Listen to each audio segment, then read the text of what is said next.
Friction मतलब क्या होता है, दो बॉडी आपस में कांटेक्ट में होना चाहिए। Everything would just keep slipping and falling all over the place if it was not for frictions. Thanks to friction, this does not happen. कोई भी ऑब्जेक्ट स्लिप करता है तो मतलब क्या होता है कि उसका फ्रिक्शंस कम है, तभी वो स्लिप करता है। तो फ्रिक्शन का आपको शुक्रिया अदा करना चाहिए कि फ्रिक्शंस के कारण ही हम आप दुनिया के जितने भी लोग रहते हैं, वो जो गाड़ी वगैरह जो भी चल रहा है या हम लोग चल रहे हैं तो चल पाते हैं, वो ओनली फॉर फ्रिक्शंस के कारण ही ऐसा हो पाता है। अगर फ्रिक्शन नहीं रहे तो कोई भी चीज मूवमेंट नहीं होगा, कांटेक्ट मूवमेंट नहीं होगा। हवा में तैरते रह जाओगे लेकिन कांटेक्ट मूवमेंट नहीं होगा। तो सबसे पहले फ्रिक्शन का कंसीडर है लियोनार्डो डी विंची। नाम सुना है इसका? बिल्कुल भी नहीं। बताता हूँ, पता चल गया ना, आपने बता दिया। इसका पेंटिंग बनाया था, मोनालिसा का पेंटिंग बनाया था। मोनालिसा का पेंटिंग बनाया था, बहुत ज्यादा नाम हुआ था, बहुत कीमत है इसकी। देखना गूगल पे जाके, सिर्फ नाम डालना लियोनार्डो डी विंची तो उनका आ जाएगा। मोनालिसा का पेंटिंग बनाया था इन्होंने। तो Leonardo da Vinci was the Italian renaissance polymath, painter, sculptor, architect, musician, mathematician, engineer, inventor. देखो कितने सारे उसमें, मल्टी से भी मल्टी टैलेंटेड था। सब काम कर लेता था। सर ये बोटानिस्ट क्या होता है? बोटानिस्ट मतलब उसके है बायो से रिलेटेड है। बोटनी जूलॉजी वहां पढ़ता है ना, ये रेडिएशन से। तो बोटानिस्ट तो बायो से रिलेटेड है। जो बायो वाला है उनसे पूछो। मैंने प्लांट के बारे में स्टडी करते हैं बोटानिस्ट में। जैसे बॉटनिकल गार्डन, म्यूजियम से सब आते हैं इसमें गार्डन के। Leonardo great reputation in science and invention is posthumous based on the translation and publication of his cold notebook in 19th and early 20th centuries में। देखो आ गया ना, notebook works on the world famous paintings of Mona Lisa, the last supper, है ना। तो बहुत ज्यादा costly, मतलब वर्ल्ड के अगर टॉप 10 फेमस पेंटिंग निकाला जाए तो नंबर 1 पे आएगा मोनालिसा का painting. In his lifetime, in addition to his famous painting, he was known for engineering of canal locks,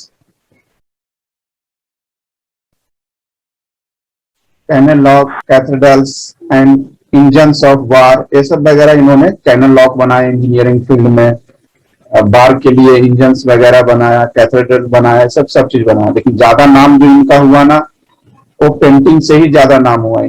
friction क्या होता है, जैसा कि मैंने शुरुआत में बताया था, जब दो ऑब्जेक्ट या दो बॉडी जब कांटेक्ट में होगा तो उनके बीच क्या होगा, आपका फ्रिक्शन होगा। तो ओवरऑल क्या बोल सकते हैं, friction is a force by virtue of which it oppose the relative motion when a body moves और tends to move over the surface of another body. अगर याद हो तो मैंने पीछे के टॉपिक्स में मैंने बताया था कि अगर एक कोई ऑब्जेक्ट है, अगर इसको आप इधर मूव करवाओ फोर्स लगा के, तो फ्रिक्शन हमेशा अपोजिट डायरेक्शन में लगेगा। फ्रिक्शन हमेशा मोशन के अपोजिट डायरेक्शन में लगेगा, मतलब मोशन को क्या करेगा, वो अपोज करने का काम करेगा। And friction is the property which oppose the relative motion between the bodies in contact and acting tangentially to the surface in contact, जो कि मैंने डायग्राम में दिखाया हुआ है आपको कि फ्रिक्शन हमेशा मोशन के अपोजिट डायरेक्शन में लगेगा और बॉडी के टेंजेंशियली डायरेक्शन में अप्लाई होगा। A body in motion comes to rest due to opposing force acting between the body and surface in contact। कोई भी बॉडी मोशन में है, मोशन से रेस्ट में कब आएगा, जब उस पर फ्रिक्शन फोर्स अप्लाई लगेगा। जैसे कि अपन गाड़ी चलाते तो ब्रेक लगाते हैं, तो ब्रेक लगने का क्या मतलब, क्या निकलता है? ब्रेक लगने का मतलब होता है कि जो गाड़ी में जो रबर शू है वो जो अपने व्हील जो है उसके कांटेक्ट में आ जाते हैं, मतलब ग्रिप ग्रिप बनता है। मतलब ब्रेक लगाने का मतलब है कि आपने फ्रिक्शन को बढ़ा दिया, तो फोर्स से ज्यादा आपने फ्रिक्शन कर दिया। This is the friction is much greater than force. तो गाड़ी आपकी क्या हो जाएगी, व्हीकल आपकी क्या हो जाएगी, स्टॉप हो जाएगी। The component of the contact force parallel to the surface in contact friction. सही है, ये जो फ्रिक्शन फोर्स जो लग रहा है जो बॉडी कॉन्टेक्ट में है उसके हमेशा पैरेलल डायरेक्शंस में लगेगा। देखो, friction is a force that is created when two surface moves to try to move across each other. अब एक को मैंने स्मूथ पे लिया है और एक का जो सरफेस है स्मूथ नहीं है, उसमें अब ऑब्जेक्ट को मूव करवा, तो ऑब्वियसली जो स्मूथ रहेगा उस पे ऑब्जेक्ट ज्यादा स्पीड में और ज्यादा आराम से एक पॉइंट से दूसरे पॉइंट तक मूव कर पाएगा।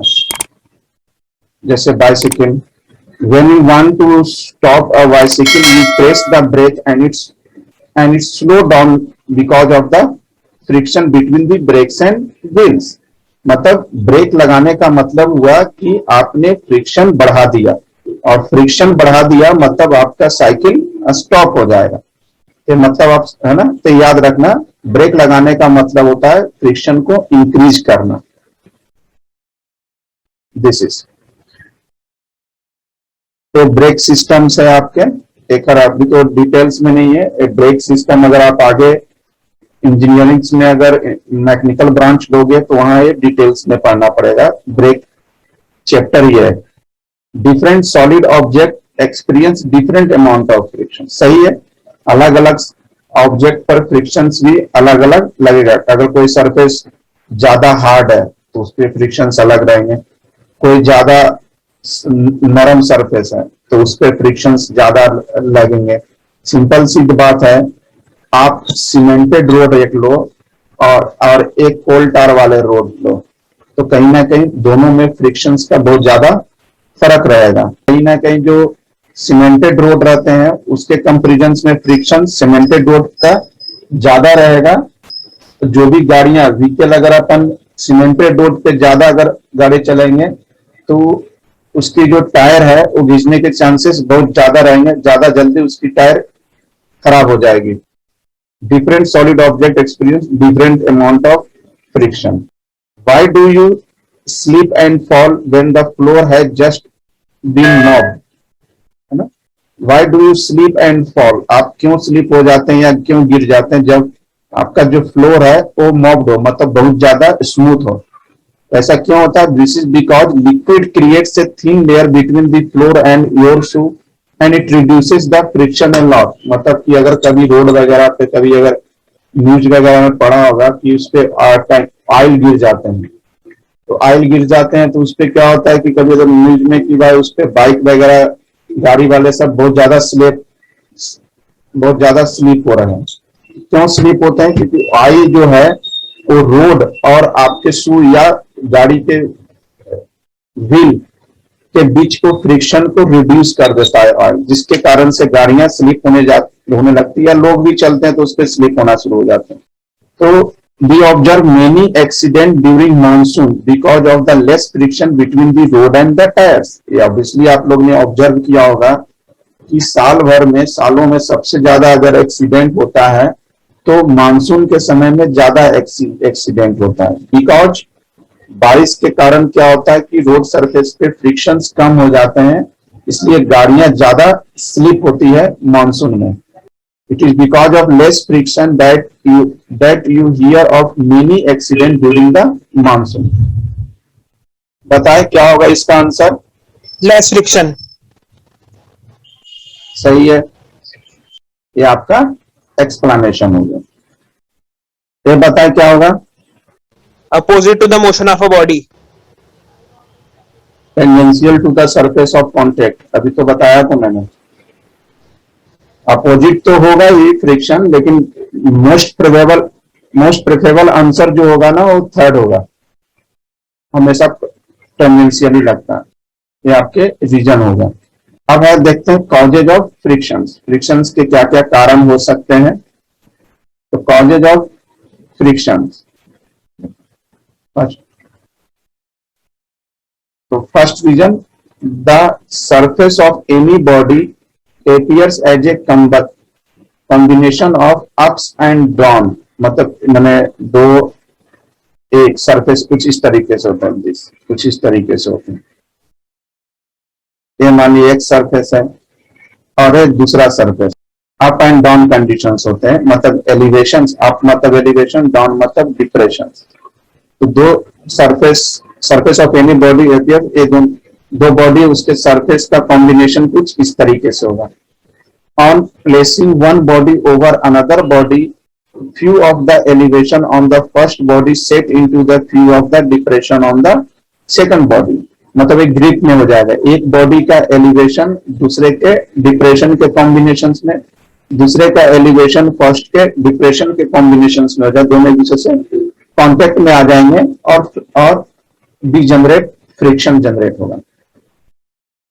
It looks as the two surface interlock, मतलब दो सरफेस ओवरऑल क्या कर लेंगे, दूसरे को इंटरलॉक कर लेंगे। जैसे हम लोग रोड पे जब चलते हैं तो होता यही है कि अपनी फुट और रोड के बीच में क्या होगा कि ग्रिप बन जाता है, जिसके कारण से अपन चल पाते हैं, है ना। और अगर आप वही चीज अगर रेत में, अगर रेत पे अगर आप चल के देखो तो वो ग्रिपिंग क्या होता है, बहुत बहुत बहुत ज्यादा ग्रिपिंग होता है। इसलिए रोड के कंपैरिजन में रेत पे चलना ज्यादा मुश्किल होते हैं। क्यों होता है मुश्किल? क्योंकि उस पर फ्रिक्शन ज्यादा हो जाता है। Due to this interlocking motion of one body over another body is restricted. इस इंटरलॉकिंग के कारण ही एक ऑब्जेक्ट दूसरे ऑब्जेक्ट पे मूव कर सकता है।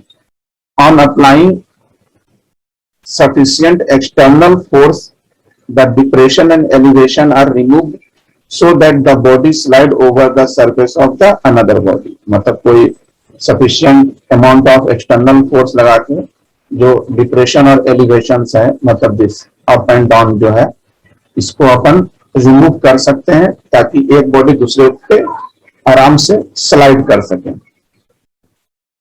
एंड स्लाइडिंग और pulling force in counter frictional force, मतलब जो भी स्लाइडिंग या पुलिंग होता है वो क्या करता है, फ्रिक्शनल फोर्स को इनकाउंटर करता है। जैसे अपन स्लाइडिंग वाले जो छोटे बच्चों को स्लाइडिंग वाले जो झूले रहते हैं उस पर देखना, तो क्या करता है वो इनकाउंटर करता है स्लाइडिंग। या अपन स्केटिंग वगैरह जो करते हैं उसमें भी क्या होता है कि फ्रिक्शनल फोर्स को कम कर देते हैं, जिसके कारण से स्लाइडिंग हो जाते हैं। या पुलिंग की बात करें, रोपवे जो होता है, रोपवे भी इसी कंडीशंस पे होते हैं, फ्रिक्शंस को अपन रिड्यूस कर देते हैं। तो both if the smoothness is increased beyond the limit, एक लिमिट तक आप इंक्रीज करें तो ठीक है, कोई दिक्कत नहीं है, लेकिन अगर लिमिट से ज्यादा अगर स्मूथनेस आ जाएगा तो relative motion again become difficult. अगर स्मूथनेस बहुत ज्यादा आ जाए तो फिर बहुत दिक्कतें आ जाएगी। फिर क्या होगा, दोनों ऑब्जेक्ट के बीच में मोशन होगा ही नहीं, है ना। उठा नहीं कि वो स्लिप खा के गिर जाएगा, उठा नहीं कि वो स्लिप खा के गिर जाएगा। तो एक लिमिट तक स्मूथनेस को बरकरार रख सकते हैं। अगर उससे ज्यादा स्मूथनेस हो जाए तो फ्रिक्शंस बहुत कम हो जाए, कम मतलब वो जीरो तक हो जाएगा। अब जीरो तक हो जाएगा तो फिर क्या हो जाएंगे, स्लिपिंग के चांसेस बढ़ जाएंगे।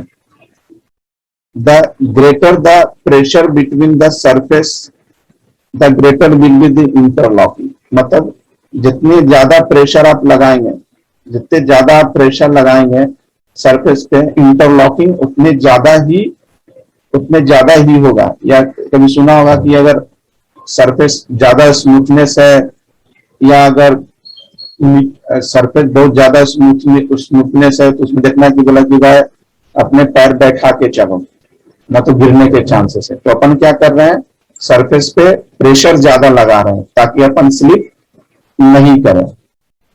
तो friction is generally less if the surface are smooth. तो सरफेस जितने फ्रिक्शंस कम होंगे, जितने ज्यादा फ्रिक्शन कम होंगे उतना सरफेस ज्यादा स्मूथ होगा।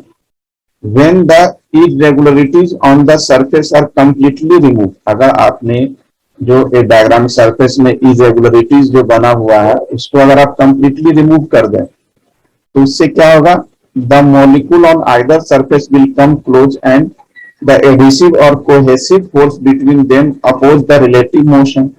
तो आपने स्मूथनेस को अगर कंप्लीटली रिमूव कर दिया तो उसके कारण क्या होगा, सरफेस के बीच में कौन सा फोर्स अप्लाई होगा, basically adhesive and cohesive force apply होना शुरू हो जाएगा, जिसके कारण क्या होगा, जो एडहेसिव या कोहेसिव फोर्स जो लगेगा वो क्या करेगा, मोशन को अपोज करेगा। मोशन को अपोज करेगा मतलब क्या होगा, आपका फ्रिक्शंस को बढ़ा देगा।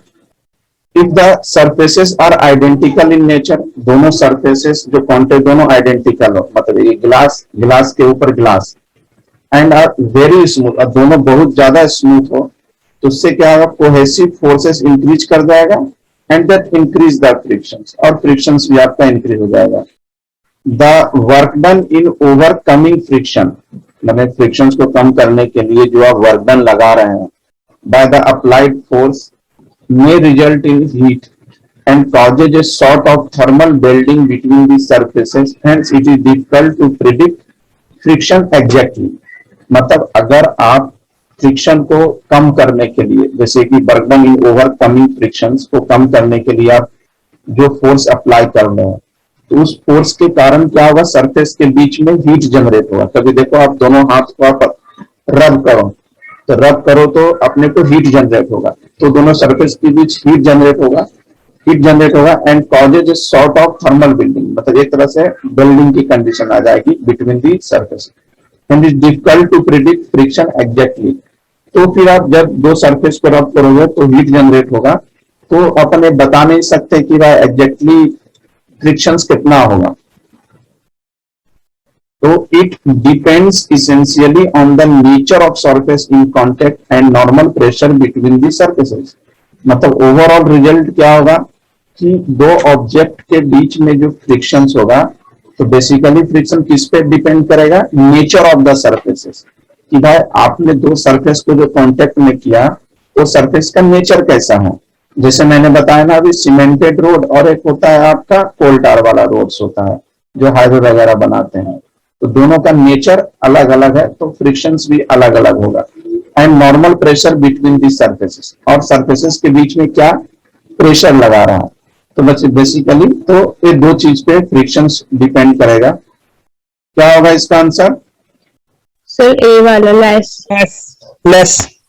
सर सही है सर ए वाला सही है। अब देखो फ्रिक्शंस के एडवांटेजेस, खैर बताने की जरूरत नहीं है, इतने पढ़ने के बाद आपको एडवांटेजेस तो खुद भी निकाल सकते हैं, फिर भी एक हाँ सर ना एडवांटेजेस क्या क्या हो जाएंगे फ्रिक्शन का। Friction is very much necessary to produce a control motion. Friction क्या होगा, मोशन को कंट्रोल कर सकता है। The surface in contact will slip on each other without opposition in the absence of friction। और फिर क्या होगा, अगर फ्रिक्शन नहीं रहे तो फिर क्या होगा, स्लिप होने के चांसेस रह जाएंगे। Friction between the floor and the feet enable to walk safely. Nail and screw can be driven into the wall due to the frictions. अपन कील वगैरह जो घर में लगाते हैं वो बेसिकली किस कारण से लगाते हैं, फ्रिक्शंस के कारण से लगाते हैं। या पुराने जमाने में जो फायर जनरेट करते थे वो किसके कारण करते थे, बेसिकली फ्रिक्शंस के कारण ही करते थे। दीज आर द, या दो स्टोन को आपस में घिसते थे जिससे क्या फायर जनरेट होते थे। And invention of fire was a result of friction between the to stones. और बेसिकली फायर का जो इन्वेंशन हुआ वो फ्रिक्शन के कारण ही हुआ। अब जैसे देखो एक टायर है, अब टायर का वेट क्या लगेगा, डाउनवर्ड लगेगा, और सरफेस उस पर फोर्स लगाएगा अपवर्ड। तो friction is greater on rubber surface. The grooves in the rubber tyre are made to reduce the smoothness of the tyre and increase friction which helps avoiding skidding of the vehicles. है ना, देखा होगा frictions जो tyre जो होते हैं basically rubber surface के होते हैं और उसमें ग्रूव बनाते हैं। क्वेश्चन तुमसे पूछ सकता है कि टायर में ग्रूव क्यों बनाते हैं, टायर में बेसिकली ग्रूव इसलिए बनाते हैं ताकि वो उस स्मूथनेस को कम कर सके, यानी फ्रिक्शन को बढ़ा दे, फ्रिक्शंस को बढ़ा दे, तो जब गाड़ियां रोड पे चले तो स्लिप होने के चांसेस ज्यादा रहते हैं। इसलिए देखते हो कि 2 साल 3 साल 4 साल 5 साल के बाद गाड़ियां चलते चलते क्या होता है, इसकी ग्रुप खत्म हो जाती है, ग्रुप बहुत ज्यादा कम हो जाती है, तो फिर अपने को क्या टायर चेंज करने की जरूरत पड़ती है। नहीं तो क्या होता है कि गाड़ियां स्पीड ज्यादा करती हैं। फिर फ्रिक्शंस का एक और ये भी है कि our planet the earth whirls into the outer space. If friction was present in outer space, friction is absent in outer space. Due to this, planet continue whirling in their space. तो सन अर्थ जो है वो सन के चारों ओर space में जो move कर रहा है, फ्रिक्शन के कारण ही वो मूव कर रहा है और अपने एक पार्टिकुलर ऑर्बिट में, ऑर्बिट कभी चेंज नहीं करता, एक ही ऑर्बिट में कोई भी चीज मूव कर रहा है, तो ड्यू टू फ्रिक्शंस के कारण। This is also the reason of frictions. क्या होगा इसका answer? wear and tear of machines increases due to friction. Yes sir, D वाला। Wear and tear. अब देखो फ्रिक्शंस के कुछ डिसएडवांटेज ऑफ फ्रिक्शंस। तो फ्रिक्शन के कुछ डिसएडवांटेज भी है। क्या डिसएडवांटेज है? So it produce many undesirable effect such as wear and tear between the machinery part increases and reduce their life due to frictions. तो अगर फ्रिक्शंस रहेगा तो मशीन पार्ट्स के बीच में वियर टियर होगा, वियर टियर होगा तो मशीन जल्दी खराब होने के चांसेस रहेंगे, तो उसकी लाइफ कम हो जाएंगी। And some energy gets converted into heat which goes and waste due to frictions. और जब दो ऑब्जेक्ट में फ्रिक्शंस होगा तो हीट जनरेट होगा, तो हीट के कारण भी कुछ एनर्जी वेस्टेज हो जाते हैं ड्यू टू फ्रिक्शंस के कारण। And large amount of power loss in machine and engine hence brings down their efficiency.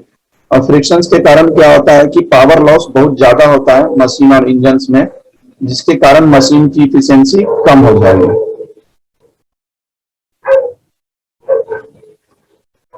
मतलब क्या होगा इसका answer? It opposes oppose motion. motion. Disadvantage है ना, friction is disadvantage because is oppose motion, is produce undesirable effect, heat, noise. कभी कहते हैं ना मशीन में नॉइस ज्यादा हो रहा है, आज मशीन बहुत ज्यादा कर रहा है, क्यों कर रहा है भाई? तो फ्रिक्शंस के कारण ही कर रहे हैं, तो एक डिसएडवांटेज है।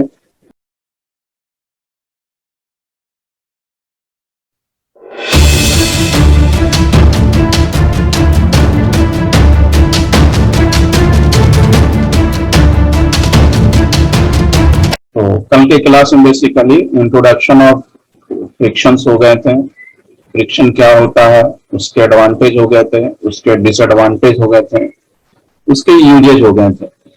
अब है कि फ्रिक्शन को रिड्यूस कैसे किया जाए, क्योंकि बहुत जगह ऐसे जो होते हैं फ्रिक्शंस को रिड्यूस करना बहुत ज्यादा जरूरी है। जैसे जितने भी ऑटोमोबाइल्स इंडस्ट्रीज है या जो भी इंडस्ट्रीज वगैरह है जहाँ मशीन पार्ट मूविंग कंडीशंस में होते हैं, वहां फ्रिक्शन को कम से कम रखना पड़ता है, अदरवाइज उसके पार्ट्स जो है ना आपस में घिस के बहुत जल्दी खराब हो जाएंगे और उसके बीच नॉइस भी बहुत ज्यादा होंगे। इसलिए देखा होगा कि अपन 2 व्हीलर या 4 व्हीलर सर्विसिंग पे देते हैं, तो सर्विसिंग में बेसिकली मेनली वो क्या करते हैं, ऑयलिंग एंड ग्रीसिंग करते हैं। जहां भी ऑयल डालना हो वो ऑयल और ग्रीसिंग वगैरह वो ज्यादा प्रेफरेबल उस पे देते हैं, ताकि वहां क्या कांटेक्ट कम से कम रहे, फ्रिक्शन कम से कम रहे। तो अब मेथड टू रिड्यूस फ्रिक्शन को रिड्यूस करने के लिए पहला तो अपन ऑयलिंग करना पड़ेगा। To reduce friction between the surfaces in contact, thin layer of oil और fluid is used. In general lubricant such as compressed air, organic oil are used. Lubricant अपन यूज करते हैं, इसमें तो कर किसी को दिक्कत नहीं हो रहा होगा, एक क्लियर से उनको, क्योंकि ये डेली लाइफ में गाड़ियां वगैरह सर्विसिंग पे देते हैं या किसके यहाँ मशीन वगैरह हो तो वहां पर ऑयलिंग टाइम टू टाइम करते रहते हैं। This is the lubricants use करते हैं डिफरेंट कंपनीज की। दूसरा तरीका क्या है? पॉलिशिंग। सरफेस को आप पॉलिश करके भी फ्रिक्शन को कम कर सकते हैं। by polishing the surfaces, irregularities on the surface are removed. जो सरफेस पे जो इरेगुलर बन जाते हैं ऊपर नीचे इस तरह से, तो उसको अपन पॉलिशिंग करके भी तो इरेगुलरिटी को अपन रिमूव कर सकते हैं. सो फ्रिक्शन डिक्रीज हो जाएगा and friction increases when bodies are heavily polished. This is due to increase in adhesive and cohesive forces increase हो जाएगा. यूजिंग बॉल बेरिंग यूज करके भी अपन फ्रिक्शंस को रिमूव कर सकते हैं कुछ इस तरीके से. The free wheel of vehicle are provided with ball bearing to reduce the friction as they convert sliding friction into rolling friction. तो बॉल बेरिंग का यूज करके भी फ्रिक्शंस को अपन रिड्यूस कर सकते हैं और इसका क्या काम रहता है, स्लाइडिंग फ्रिक्शन को रोलिंग फ्रिक्शंस में कन्वर्ट करने का काम रहता है. आगे आप हायर एजुकेशन में जाओगे तो ये सब पूरा डिटेल्स में पढ़ना है. This is the ball bearing. क्या होता है बॉल बेरिंग, कैसे बॉल बेरिंग वर्क करता है, कितने टाइप्स के होते हैं, कहाँ कहाँ यूज होते हैं, सब चीज आपको आगे पढ़ना है. By streamlining automobiles and aeroplane have special design. They are streamlined to reduce the friction due to air. अब जितने भी ऑटोमोबाइल्स है और एरोप्लेन्स है उसमें क्या होता है कि एयर का बहुत ज्यादा योगदान होता है, एयर का प्रेशर बहुत ज्यादा होते हैं. क्योंकि ऑटोमोबाइल मतलब 2 व्हीलर 4 व्हीलर अपन चलाते हैं तो स्पीड में चलाते हैं तो एयर का प्रेशर्स होते हैं. एरोप्लेन में तो और ज्यादा एयर होते हैं. उसके लिए भी कुछ स्पेशल डिजाइन किया जाता है ताकि एयर के कारण फ्रिक्शंस को रिड्यूस कर सके. तो उसके लिए क्या करते हैं, streamline. When they are in motion friction is reduce due to air के कारण फ्रिक्शन को अपन रिड्यूस कर सकते हैं. क्या होगा इसका answer, All the above. All the Yes. सही है. ठीक है, इसका बताएं क्या होगा, C वाला. None of this. Which of the following is wrong पूछ रहा है, मतलब सभी तो करेक्ट ही है ना, इनमें से कुछ भी नहीं होगा आंसर. अब देखते हैं type of friction. Static friction, sliding friction and rolling friction. There are 3 types. अब स्टैटिक फ्रिक्शन जैसा कि नाम है स्टैटिक, मतलब रेस्ट के केस में जो फ्रिक्शन लगेगा that is static friction. That means no actual movement of the body is observe in static friction में ऑब्जेक्ट का मूवमेंट नहीं होगा. तो फोर्स ऑफ स्टैटिक फ्रिक्शंस क्या हो जाएगा आपका, अप्लाइड फोर्स के बराबर. जैसे इसके एग्जांपल्स, अब जैसे कोई हेवी ऑब्जेक्ट जो है वो स्लाइड कर रहा है, स्लाइडिंग पे स्लाइड कर रहा है, तो this is the static frictions. क्योंकि सरफेस आपको स्थिर है, ऊपर जो ऑब्जेक्ट आपने जो रखा है वो भी कहीं ना कहीं क्या होगा, उसको तो आप मोशन दे नहीं रहे हैं. क्योंकि सरफेस स्लोपिंग में है इसलिए वो स्लाइड कर रहा है. This is also sliding. Static friction का एग्जांपल्स है ना. These are the also static frictions. बताएं क्या होगा इसका, Sir, equal. Less than. Less than. Always static friction. अब इससे obviously कम ही होगा ना. Sir, अभी इसका बता, ये तो बता सकते हैं. तो D वाला होना चाहिए. हाँ डी होगा क्योंकि तीनों तो अपन ने पढ़ा ही ना, स्लाइडिंग, स्टैटिक या रोलिंग. Yes. अब देखते हैं स्टैटिक फ्रिक्शन. तो स्टैटिक फ्रिक्शन जैसा कि अपन ने पढ़ा कि friction forces act between 2 bodies. 2 bodies के बीच जो फ्रिक्शंस लग रहा है, which are in contact but are not sliding with respect to each other, the friction in such a case is called static frictions.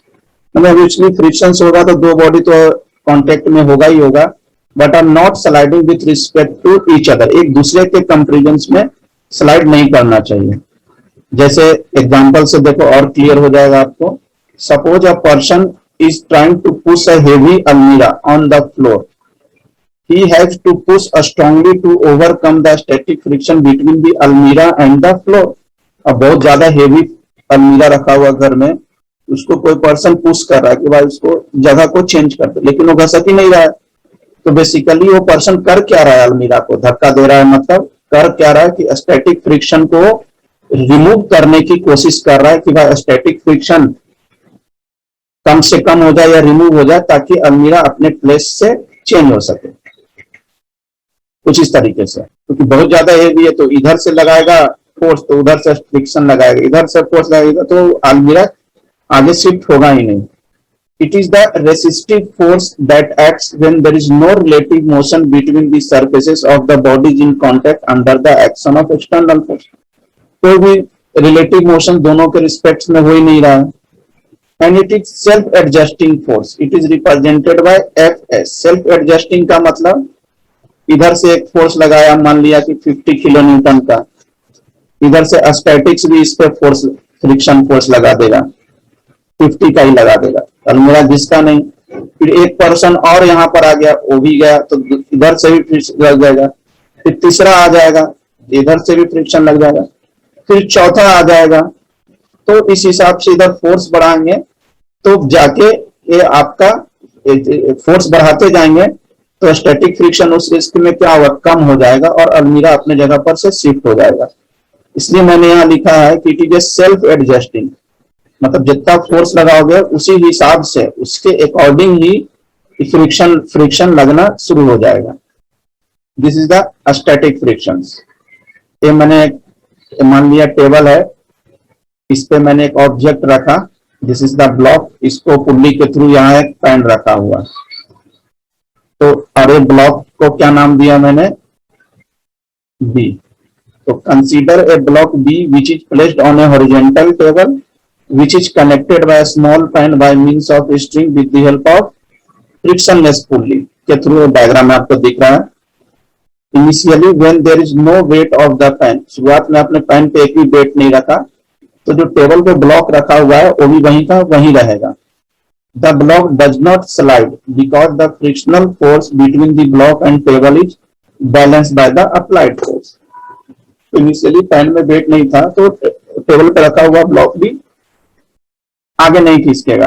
क्यों? क्योंकि वो फ्रिक्शन फोर्स जो है ब्लॉक और टेबल के बीच में उसको बैलेंस करके रखेगा. तो धीरे धीरे आपको क्या करना पड़ेगा, वेट बढ़ाना पड़ेगा.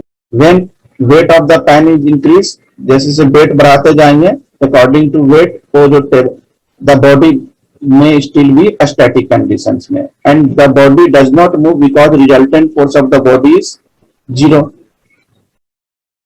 The frictional force is equal. क्या होता है frictional force? Basically the frictional force is equal in magnitude and opposite in direction to the applied force P and is tangential between the two circle. ये मैंने अभी diagram के through भी आपको समझाया था. यहाँ अगर ए लग रहा है यहाँ पी, तो इधर लगेगा आपको स्टैटिक, इधर से फ्रिक्शन फोर्स लगेगा.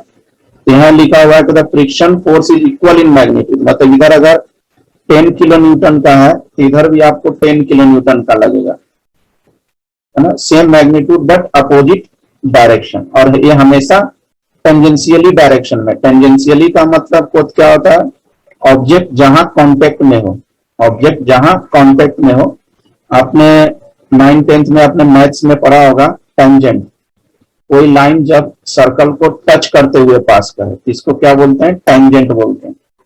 तो बेसिकली वहीं से वर्ड आया टेंजेंशियली का मतलब सटे हुए, टच करता हुआ फोर्स लग रहा हो, तो that is called static friction बोलते हैं.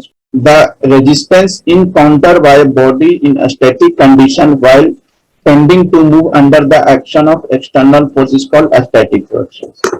तो रेजिस्टेंस क्या करता है कि बॉडी को स्टैटिक कंडीशंस में रोक रखता है कि नहीं भाई तुम रुक जाओ, लेकिन जैसे जैसे आप एक्सटर्नल फोर्स बढ़ाते जाओगे उस हिसाब से बॉडी आगे मूव करेगा. अकॉर्डिंग टू वेट, ऑब्जेक्ट का वजन क्या है उस हिसाब से आपको फोर्स बढ़ाना पड़ेगा. And static friction equal in magnitude of applied force but oppose the applied force. ठीक है, इक्वल होगा बट अप्लाइड फोर्स को अपोज करेगा तभी तो फ्रिक्शन अप्लाई होगा. मतलब maximum value of static friction is called limiting friction. मतलब स्टैटिक फ्रिक्शन की मैक्सिमम वैल्यू क्या होगी आपकी, लिमिटिंग फ्रिक्शन होगी. मतलब लिमिटिंग फ्रिक्शन मतलब एक जैसे फोर्स लगाया, फोर्स आपने लगाया तो यहां पर स्टैटिक फ्रिक्शन लगा, फिर फोर्स लगाया, फिर यहां से स्टैटिक फ्रिक्शन लगा, फिर फोर्स लगाया, फिर स्टैटिक फ्रिक्शन लगा.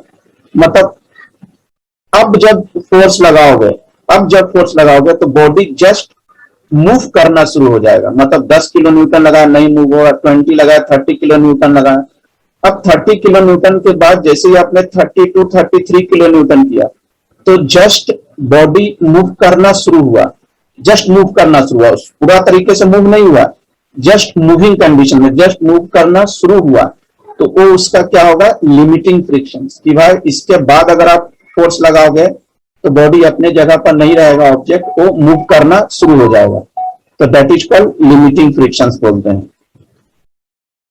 एंड कोफिशिएंट ऑफ फ्रिक्शंस क्या होता है, coefficient, the coefficient of static friction usually less than 1, this is the coefficient of static friction, 1 से कम या 1 के इक्वल होगा। So B, limiting force friction. सही है, दिस इज द रीजन। ये बताया क्या होगा, कोफिशिएंट ऑफ और सर 1 से लेस देन बताया था आपने अभी, लेस देन और इक्वल और to, 1 equal. Usually less than 1, equal to तो कहीं दे नहीं रखा है, मैंने क्या बताया था,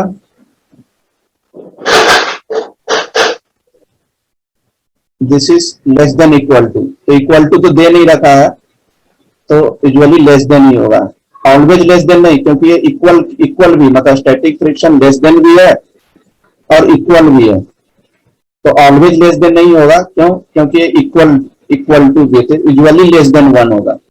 अब देखते हैं स्टैटिक हो गया, नेक्स्ट देखते हैं डायनेमिक, या इसको काइनेटिक फ्रिक्शन भी बोलते हैं, डायनेमिक या काइनेटिक फ्रिक्शंस। तो at a particular value of weight of a pan the applied force overcome the limiting friction force and the body is set into the motion, at this condition the body encounter the another friction called kinetic and dynamic friction। जैसा कि मैंने pen वाला जो example ए था आपका, this is a pen है, ए block है। अब आपने जैसे कि पेन पे वेट नहीं था तो ब्लॉक वाई स्थिर था, आगे मूव नहीं था, आपने वेट डाला, एक पेन पे मैंने वेट डाला फिर भी मूव नहीं हुआ, एक और वेट डाला तो थोड़ा सा मूविंग की कंडीशन स्टार्ट हुई कि भाई अब मूव कर जाएगा, अब उससे ज्यादा वेट रखोगे ना तो अब मूव कर जाएगा, मतलब वो जो कंडीशन हुआ कि अरे अब मूव कर जाएगा, that is limiting friction, that is the क्या होता है उसको, लिमिटिंग फ्रिक्शन, अभी मैंने बताया लिमिटिंग फ्रिक्शन। अब इसके बाद जब वेट रखोगे, अब जब इसके बाद वेट रखोगे, तीसरा वेट मैंने रखा, तो अब क्या होगा कि वो मूव करना शुरू कर देगा, अब मूव करना शुरू हो गया, मूव स्टार्ट हो गई, तो उस समय जो फ्रिक्शन लगेगा दैट इज कॉल्ड काइनेटिक और डायनेमिक फ्रिक्शन। मतलब काइनेटिक और डायनेमिक फ्रिक्शन कब लगता है, जब बॉडी मूविंग कंडीशंस में हो, तो उस समय जो फ्रिक्शन लगेगा वो काइनेटिक या डायनेमिक फ्रिक्शन हो जाएगा, कुछ इस तरीके का। द रेजिस्टेंस, ये सब क्या आपका काइनेटिक एंड डायनेमिक फ्रिक्शन का है। The resistance encountered by sliding body on a surface is known as kinetic या dynamic friction. This is the also kinetic and dynamic friction, क्योंकि स्लाइड कर रहे हैं। This is all are the examples of kinetic and dynamic friction या sliding friction जो भी बोल रहे हैं। क्या होगा इसका आंसर, Kinetic. Dynamic, kinetic. पता है क्या होगा, तो sliding friction. Sliding friction. Sliding friction, सही है। Difference between static and kinetic friction, पर ये बताने की जरूरत भी नहीं है, जिसको स्टैटिक और काइनेटिक दोनों अच्छे से समझ में आ गया तो इसका डिफरेंस इजीली वो लिख सकते हैं। तो ग्राफ से भी आप देख लें, a graph is plotted on taking applied force, x axis पे अप्लाइड फोर्स लगाया और फ्रिक्शनल फोर्स कहाँ लगाया, वाई एक्सिस पे लगाया। Consider a block on the surface of another body which is under static friction. तो ये जो ग्राफ हो गया यहां से यहां तक जो गया, this is the static friction, एक limiting condition, this is the limiting condition.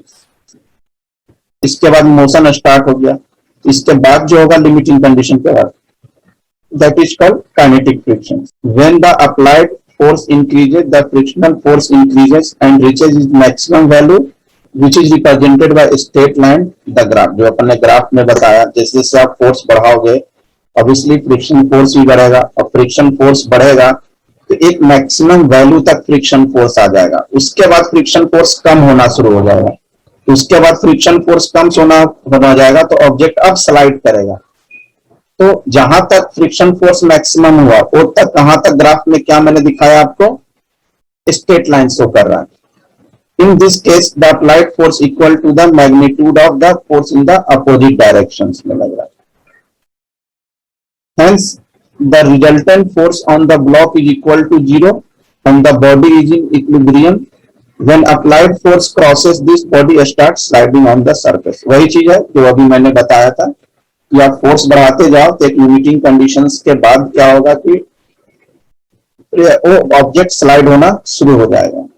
But the force required to keep the body in motion, जिस फोर्स के कारण बॉडी मोशन में है with uniform velocity, little less than FL, limiting friction.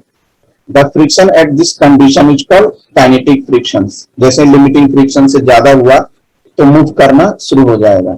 That means kinetic friction is slightly less than the static friction. ये obviously पता ही है कि kinetic friction कहीं ना कहीं क्या होगा, static friction से kinetic friction is slightly less than of kinetic frictions. Static friction. This is the difference. A static friction, it is equal to the applied force of magnitude के equal होगा. It is equal to applied force in magnitude only when it is sliding in with constant velocity. से अगर move करेगा तभी friction हो जो applied force के equal होगा. It is opposite to the applied force in direction. It is always opposite to the. And sliding friction is less than the static friction. क्या होगा इसका आंसर? सर ए वाला होना चाहिए. ए सही है. सर बी वाला. This is the reason. Sir statistics. Sir A वाला. अब आते हैं rolling friction. The force of friction comes into play when a body rolls over the surface of the net. जैसे ही फोर्स ऑफ फ्रिक्शन आएगा मतलब body क्या होगा, एक दूसरे पे रोल करना शुरू हो जाएगा, क्योंकि रोलिंग फ्रिक्शन के कारण ही बेसिकली रोल कर लेगा. Just like this is the grass cutter, garden में यूज करते हैं.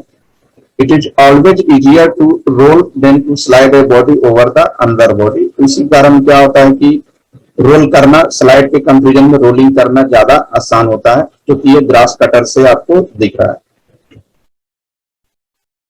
When a child can pull a suitcase if the suitcase has wheel. अगर कोई चाइल्ड बच्चा सूटकेस को पुल कर रहा है लेकिन अगर उसमें व्हील लगा हुआ है तो हेवी सूटकेस को भी वो चाइल्ड इजीली तरीके से पुश या पुल कर सकता है. It is convenient to pull a luggage on roller than a carry. ठीक है, अगर बिना व्हील वाले सूटकेस हो और व्हील वाले सूटकेस हो तो व्हील वाले सूटकेस को कैरी करना ज्यादा आसान होता है.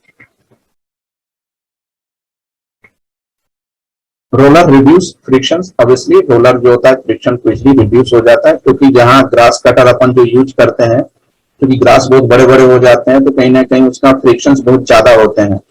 तो रोलिंग वाला अगर ग्रास कटर यूज नहीं करेंगे तो ग्रास को काटने में बहुत ज्यादा दिक्कतें होगी. The force of friction between the rolling body and the surface is called rolling frictions बोलते हैं. मैंने रोलिंग बॉडी और सरफेस के बीच जो फ्रिक्शन होगा this is called rolling frictions. Just like ना बिग बाजार मार्ट वगैरह में अपन सामान परचेज करने जाते हैं तो ट्रॉली लेके जाते हैं, तो ट्रॉली में बेसिकली क्या लगा रहता है, रोलर लगा हुआ रहता है. तो आप कितना सामान डाल दो उसमें आसानी से पूरी मार्केट में 1 घंटा 2 घंटा 5 घंटे तक घूमते रहेंगे और सामान भरते जाएंगे, कोई फर्क नहीं पड़ता है, इजिली रोल कर लेगा. अगर वही चीज अगर रोलिंग तो नहीं रहे और कोई अगर बैग में ढोना पड़े तो उतना सामान आप ले नहीं पाए. This is the also rolling, क्योंकि ट्रेन का चलना पड़ती है, कितने हेवी वेट रहते हैं फिर भी वो इजिली एक जगह से दूसरी जगह पर ट्रेन इजिली मूव कर जाते हैं due to the rolling friction. This is also rolling friction. Gas cutter, fan is also rolling friction. This is the ball bearing. तो इससे क्या होता है, इससे भी स्लाइड होते हैं लेकिन इससे अपन फ्रिक्शंस को और कम से कम कर देते हैं, रिड्यूस कर देते हैं. तो जितने भी रोलिंग्स होते हैं ऑलमोस्ट सब जगह क्या होता है कि बॉल बेयरिंग भी लगे हुए रहते हैं. तो slider are replaced in most machine by roller using this ball bearing. तो कहीं बहुत जब से rolling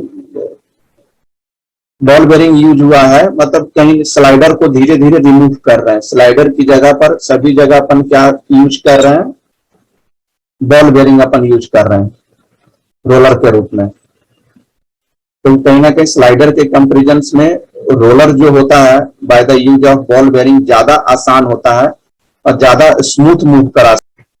When a spherical body rolls on a horizontal surface, then the speed of the body goes on decreasing and finally stops. अगर कोई ये rolling है, अगर कोई स्मूथ सरफेस वाला, हॉरिजॉन्टल सरफेस वाला, अगर आप स्लाइडिंग रोलर पे अगर आप रोल करा रहे हो तो धीरे धीरे क्या होगा, आप एक बार रोल करा के छोड़ दो तो धीरे धीरे कहीं ना कहीं क्या होगा कि उसकी स्पीड कम हो जाएगी। ठीक है, शुरुआत में ज्यादा रहेगा लेकिन रोल करते करते करते करते उसकी स्पीड कम हो जाएगी और फाइनली स्टॉप हो जाएगा, है ना। अब सर, अब हाँ बोलो। सर इसकी स्पेशल कंडीशंस है वो ऑब्जेक्ट, मतलब कि कुछ कुछ स्पेशल कंडीशंस होगी ना कि इस ऑब्जेक्ट में ये लगेगा। जो ऑब्जेक्ट क्या सभी ऑब्जेक्ट में लगेगा, लिखा हुआ है ना स्पेशल कंडीशन, उसमें क्या है। सर इसे कोई डिफरेंट ऑब्जेक्ट हो जिसमें ना कम फ्रिक्शन लग रहा हो। कोई डिफरेंट ऑब्जेक्ट नहीं है, यहाँ लिखा हुआ है ना हॉरिजॉन्टल सरफेस। लगता है कल कल वाला क्लास पढ़ा नहीं है इसलिए आज क्वेश्चन पूछ रहा है कि डिफरेंट ऑब्जेक्ट है। ऑब्जेक्ट ऑब्वियसली दिमाग लगाओ, जिसमें इरेगुलर सरफेस रहेंगे उसमें ऑब्वियसली फ्रिक्शन ज्यादा रहेगा और जिसमें रेगुलर सरफेस रहेंगे उसमें फ्रिक्शन कम होंगे। अपन रोड पे चलते हैं और मिट्टी पे चलेंगे तो किसमें ज्यादा आसानी से चल पाते हैं, रोड पे चल पाते हैं। आपने बोला था कि रेती में चलेंगे तो बहुत मुश्किल से चल पाएंगे, है ना। तो इरेगुलर सरफेस हुआ ना, इरेगुलर सरफेस हुआ और इरेगुलर सरफेस हुआ, खुद दिमाग लगा कि भाई रेगुलर सरफेस में चलना आसान है, इरेगुलर है, उबर खाबर है ज्यादा, तो कहीं ना कहीं इसमें फ्रिक्शन ज्यादा होगा इसलिए मुश्किल से चल पाते हैं। यस सर पता है ये तो वही चीज है ना। उसमें बॉडी को क्या बोल रहे कर सकते कि special type of body, special type of body थोड़ी होता है, उसका सरफेस होता है कि उसका सरफेस कितना स्मूथ है या इरेगुलर है या रेगुलर है। पार्टिकुलर बॉडी थोड़ी कि ऐसा रहेगा तो ऐसा होगा ऐसा होगा, तो पूरा का पूरा फ्रिक्शन जो है सरफेस का कंडीशन है कि सरफेस कैसा है। अब जो रनिंग करने वाला, जो मैराथन दौड़ वगैरह करते हैं उनके शू देखना, शू का सोल कभी भी प्लेन नहीं होता है, दाने टाइप के होते हैं। क्यों? वहां पर उसकी ग्रिपिंग फ्रिक्शन को उनको बढ़ाना है, स्लिप नहीं करना है। तो वो स्पेशल सरफेस थोड़ी है, जूते तो सब एक ही जैसा ही होता है। फिर सरफेस को रेगुलर और सरफेस को इरेगुलर बना देते हैं ताकि रनिंग आसान हो जाए, स्लीपिंग नहीं हो। तो बॉडी को स्पेशल टाइप का नहीं होता है, सरफेस को स्पेशल टाइप का बनाते हैं। The opposing force acting between the surface of the spherical body and the surface is named as the rolling friction. तो हॉरिजॉन्टल सरफेस और रोलिंग के बीच जो लग रहा है इसी को अपन रोलिंग फ्रिक्शन कहते हैं। मतलब जहां भी रोलर यूज हो गया ना, समझो कि वहां रोलिंग फ्रिक्शन अपने को बोलेंगे। जैसे कि रोड पे जो चलता है, रोड वगैरह बनाने में रोलर जो यूज होता है, that is called rolling friction. The necessary condition to roll the center of mass of the roller at constant speed on a rough surface is that there should be a component of the applied force parallel. Obviously, कोई भी roller पे horizontal surface चल रहा है तो surface के हमेशा force जो लगते हैं वो क्या लगता है आपका, सीधा फोर्स लग रहा है तो फ्रिक्शन फोर्स जो लगता है इस पे पैरेलल ही लगेगा। तो इसमें क्या होता है, static friction is greater then kinetic friction is greater then rolling friction. तो सबसे ज्यादा फ्रिक्शन किसमें होगा, स्टैटिक में होगा, सब उसके बाद कम काइनेटिक्स में और उसके बाद फ्रिक्शन रोलिंग में। क्योंकि स्टैटिक्स में बॉडी क्या होता है, स्थिर रहते हैं, रेस्ट में रहते हैं, तो स्टैटिक में फ्रिक्शन भी ज्यादा होगा। काइनेटिक में क्या होता है, मोशन में रहते हैं, और रोलिंग में तो और ज्यादा मोशन, क्योंकि उसके व्हील लगा दिए। आप नॉर्मली ऐसे ही रोड पे चलो और स्केटिंग लगा के चलो तो पता चल जाएगा कि वह स्केटिंग से, पैर में स्केटिंग लगा के चल रहे हैं तो उसमें फ्रिक्शन कम है, बहुत जल्दी पहुंच जाएंगे एक जगह से दूसरे जगह, बशर्ते स्केटिंग आना चाहिए। Yes sir. नहीं तो एक जगह से दूसरे जगह, कौन सा दूसरे जगह पहुंचेगा, वो हॉस्पिटलाइज ही हो जाएगा अगर बिना स्केटिंग के अगर प्रैक्टिकल करना शुरू किया। तो ये चीज हमेशा ख्याल रखना, जो मैंने एग्जांपल बताया तो ये चीज आपको क्लियर हो जाएगा।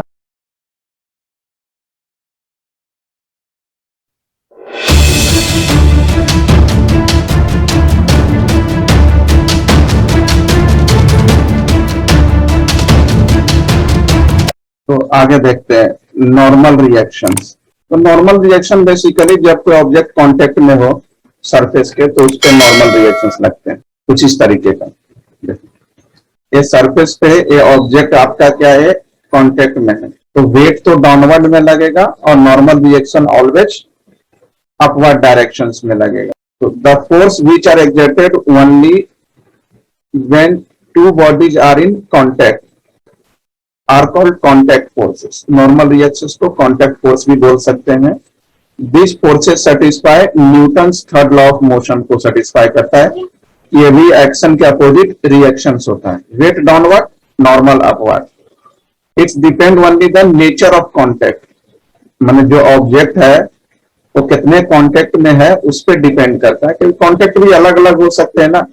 मान लिया कि आपका ऑब्जेक्ट कुछ इस तरह से, तो इसमें कांटेक्ट कम हो जाएगा। बहुत बड़ा ऑब्जेक्ट है तो कांटेक्ट ज्यादा हो जाएगा, तो कांटेक्ट पे डिपेंड करता है।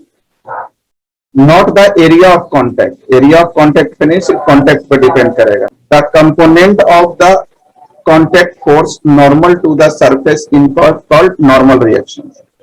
तो कांटेक्ट पे जो फोर्स लगते हैं उसी को अपन क्या बोलते हैं, normal reaction. In general all the surfaces are rough at microscopic level. कोई भी सरफेसेस जो होते हैं ना, घर का सरफेस हो या रोड हो, नॉर्मली सभी रफ ही होते हैं माइक्रोस्कोपिक लेवल का। अपने को उतना दिखता नहीं है रफनेस ज्यादा। The actual point of contact are difficult to ascertain, मतलब एक्चुअली आप उसको निकालना थोड़ा डिफिकल्ट है। Hence it is difficult to know the magnitude and direction of all these contacted forces का मैग्नीट्यूड और डायरेक्शन निकालना थोड़ा मुश्किल होता है, क्योंकि ये सरफेस जो होता है ना, रफनेस थोड़ा माने बहुत कम होता है। And this resultant force can be estimated. अब जैसे देखो यार, mg डाउनवर्ड लग रहा है weight, this is mg, that means this is weight. और नॉर्मल रिएक्शन लग रहा है upward. The weight of the block mg acts vertically downward लग रहा है due to its contact at various points of surface, a resultant contact force acts on the body पे resultant force लग। Let the various component of this resultant contact force को ही n कहते हैं। अब कोई बॉडी है जिसका वर्टिकल मोशन नहीं हो, तो the component of the contact force can be balanced by the weight of the body। क्यों?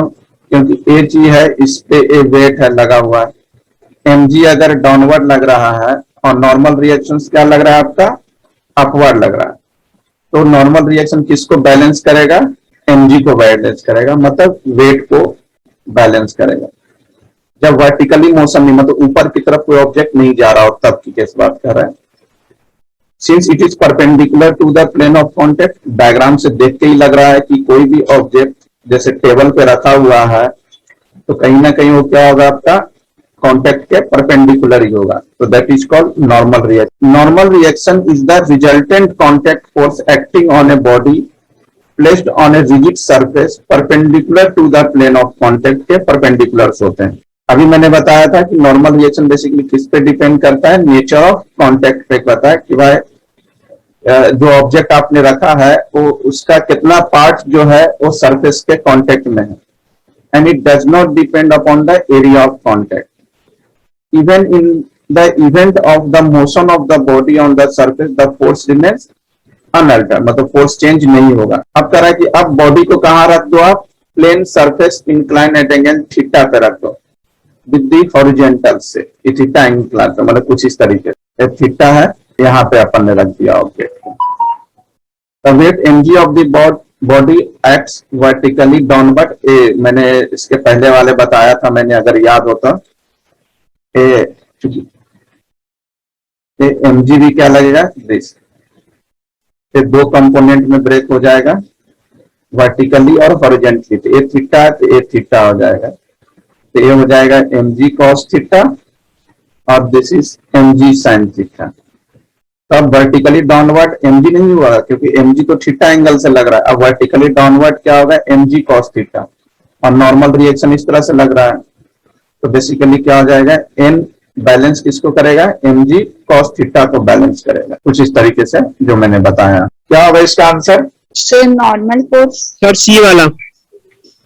नॉर्मल फोर्स, सी कहां से हो जाएगा, वेट को नॉर्मल बैलेंस करता है ना। इसका बताया क्या होगा? परपेंडिकुलर। परपेंडिकुलर, सही है। This is the reason. तो जस्ट इंट्रोडक्शन मैंने आपको बताया था, Leonardo da Vinci conducted a number of experiment and study the motion of the bodies के बारे में स्टडी किया on horizontal plane and inclined plane पे, मतलब उन्होंने बहुत सारे एक्सपेरिमेंट किया, horizontal plane पे भी एक्सपेरिमेंट करके देखा और inclined plane पे भी एक्सपेरिमेंट करके देखा, and he proposed the rule governing the motion under friction as law of frictions। और लियोनार्डो दा विंची ने ही फ्रिक्शंस के बारे में बताया कि भाई कोई बॉडी अगर मोशन में रहेगा तो लॉ ऑफ फ्रिक्शंस होगा, और उन्होंने लॉ ऑफ फ्रिक्शंस दिया। तो the frictional force between the body and the surface is independent of the area of contact से इंडिपेंडेंट होता है, जो कि अभी मैंने बताया। Frictional force is always directly proportional to the normal reaction, मतलब फ्रिक्शनल फोर्स जैसे एक कोई है ऑब्जेक्ट इधर मूव कर रहा है तो इसका अपोजिट क्या लग रहा है, फ्रिक्शनल फोर्स, वेट लग रहा है डाउनवर्ड और नॉर्मल रिएक्शंस लग रहा है अपवर्ड। तो फ्रिक्शनल फोर्स जो बेसिकली होता है वो नॉर्मल पे डायरेक्टली प्रोपोर्शनल होते हैं। Both of these law are applicable to static as well as kinetic friction, दोनों के लिए एप्लीकेबल। तो friction force is directly proportional to normal reaction. Proportionality हटाएंगे तो एक कांस्टेंट देंगे, यहाँ पर कांस्टेंट क्या लिखते हैं, mu. Mu is the coefficient of friction. आप तो कोफिशिएंट ऑफ फ्रिक्शन अगर म्यू निकालना चाहे तो इस तरह से निकाल सकते हैं, it is the ratio of frictional force to the normal reaction. अब चूंकि म्यू क्या है, कांस्टेंट है ना, क्या लिखा था मैंने, F equal to mu N. Mu तो कांस्टेंट है और कांस्टेंट का कोई यूनिट तो होता ही नहीं है, तो it has no unit and dimension. इसको अपन एक्सपेरिमेंटली फाइंड आउट करते हैं। It depends upon the molecular nature of the surface in contact and their smoothness। तो बेसिकली म्यू किस पे डिपेंड करता है, सरफेस के नेचर पे बना करता है कि वह सरफेस का कैसा क्या बना हुआ है, and also smoothness.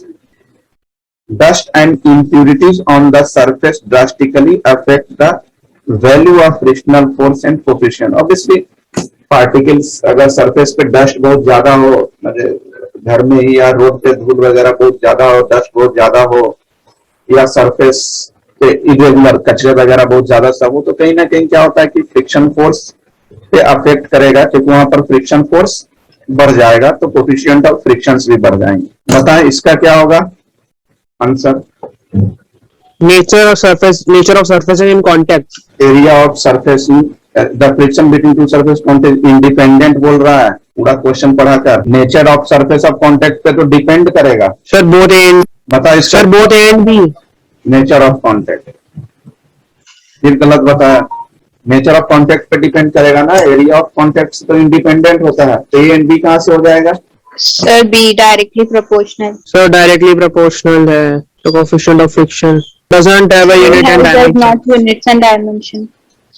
doesn't have। अब देखते हैं लॉ ऑफ स्टैटिक फ्रिक्शन। तो law of static friction basically क्या कहता है, limiting friction is independent of the area of contact, जो कि अभी अपन ने पढ़ा था, so long as normal reaction remains the same, क्योंकि independent of the area of contact है। The limiting friction depends on the material of the surface in contact and their state of polish, मतलब surface किस material से बना हुआ है उस पर फ्रिक्शन डिपेंड करेगा। And limiting friction is directly proportional to the magnitude of the normal reaction between the two surfaces. This is mu S, मतलब कोफिशिएंट ऑफ स्टैटिक फ्रिक्शन की बात कर रहे हैं। Mu equal to F by N, mu S coefficient of static friction और F L is the limiting friction, और N तो मालूम है नॉर्मल रिएक्शन। तो स्टैटिक फ्रिक्शन जो होता है always less than and equal to mu S N, ये याद रखना। जैसे अगर आइस की बात करें, आइस और आइस, आइस और आइस दोनों के बीच का static friction 0.10, would and would के बीच में 0.35, वुड एंड मेटल के बीच में 0.40, rubber tyre and wet concrete road, मतलब बरसात के समय की बात कर रहे हैं, 0.7, ग्लास ऑन ग्लास तो कोफिशिएंट ऑफ फ्रिक्शन 1। बताएं इसका क्या होगा? सर सी वाला the ratio of limiting friction to the normal force. अब देखते हैं law of kinetic and rolling friction. तो काइनेटिक वही होगा जब मोशन में रहेगा तो उस समय जो फ्रिक्शन होगा, और इसके भी वही होंगे, frictional force is directly proportional to the normal reaction and it is independent of the area of contact and normal reactions पे डिपेंड करेगा, and kinetic friction is almost independent of velocity provided the velocity is too large और too not too small. मतलब kinetic friction velocity पे तो depend करेगा, लेकिन velocity पे depend कब नहीं करेगा?